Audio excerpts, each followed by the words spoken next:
अदाकारा हीरा सुमरो ने नारायण के होटल में जिन्नात की मौजूदगी का दावा कर दिया। अपने हालिया एक इंटरव्यू में अदाकारा हीरा सुमरो का कहना था कि नारायण में जिन्नात की मौजूदगी कोई फसाना नहीं बल्कि ये एक हकीकी तजर्बा है। नारायण में जिन्नात जरूर हैं और ये मेरा पूरा यकीन है, वो इलाका वाकई भारी है। उन्होंने कहा कि अगर कभी किसी को नारायण के किसी होटल में कोई अजीब या गैर मामूली चीज महसूस हो तो वो गलत नहीं।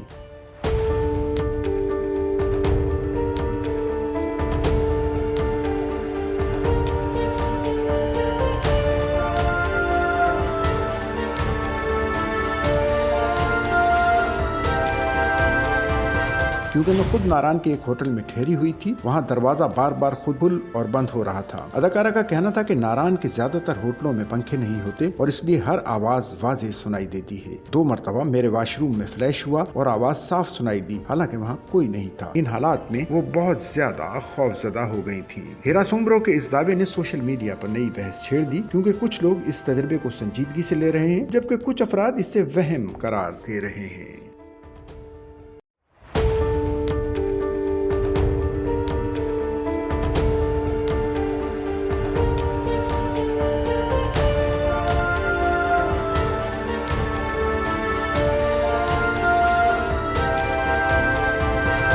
सच्चल न्यूज़ नेटवर्क की वीडियोस में खुशामदीद। नाजरीन, वीडियो से मुतालिक अपनी कीमती राय का इजहार कमेंट बॉक्स में ज़रूर करें और चैनल को सब्सक्राइब करें।